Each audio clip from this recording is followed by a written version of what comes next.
नमस्कार साथियों, हम देख रहे हैं कि जब से भारत में यूनिफॉर्म सिविल कोड की चर्चा बुलंद हुई है, तभी से देश के तथाकथित बुद्धिजीवी हो या विपक्ष हो, वो निरंतर एक कोशिश में लगे हुए हैं कि किसी भी प्रकार देश के मुसलमानों को, देश की माइनॉरिटी को ये यकीन दिला दे कि अगर मोदी सरकार भारत में यूनिफॉर्म सिविल कोड को कानून बनाकर लागू कर देती है तो मुसलमान के बेसिक राइट्स खत्म हो जाएंगे।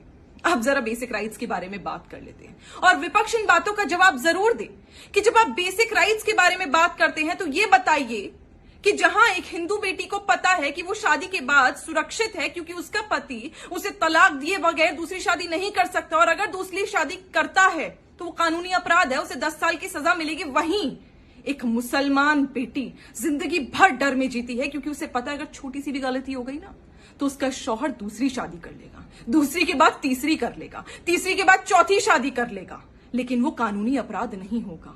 बेसिक राइट्स के बारे में चर्चा करिए।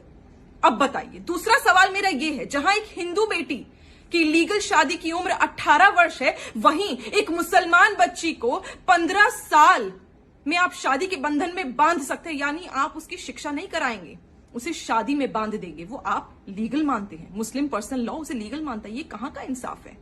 तीसरी बात ये कि माता पिता की संपत्ति में जहां एक हिंदू बेटी को इक्वल राइट मिलता है अपने भाई की तरह, वहीं एक मुसलमान बेटी को वो इक्वल राइट नहीं मिलता, अपने भाई से आधा मिलता है। यानी अगर भाई को माता पिता की संपत्ति से 50 रुपए मिलते हैं तो वहीं मुसलमान बेटी को अपने भाई का आधा यानी 25 रुपए मिलते हैं।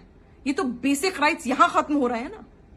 चलिए एक और सवाल का जवाब दीजिए। आप जरा ये बताइए कि गुजारा भत्ता जो एक हिंदू महिला को शादी के बाद तलाक अगर हो जाता है तो वो जिंदगी भर के लिए गुजारा भत्ता अपने पति से मांग सकती है और कानून उसे वो राइट देता है, लेकिन मुसलमान बेटी, मुसलमान पत्नी अपने पति से गुजारा भत्ता सिर्फ 4 महीने का मांग सकती है। वो जिंदगी भर अपना और अपने बच्चों का पेट कैसे पालेंगे, ये जरा विपक्ष बताए। और एक और सवाल, आप ये बताइए कि अगर एक हिंदू लड़की अपने पति से तलाक के बाद आपसी मर्जी से दोबारा वो पति पत्नी शादी करना चाहते तो वो कर सकते, लेकिन वहीं अगर मुसलमान लड़की को अपने पति से दोबारा शादी करनी है आपसी मर्जी से तो उस लड़की को हलाला, निकाह हलाला कराना पड़ता है। और मुझे बताने की जरूरत नहीं है कि निकाह हलाला रेप है, कानूनी अपराध है।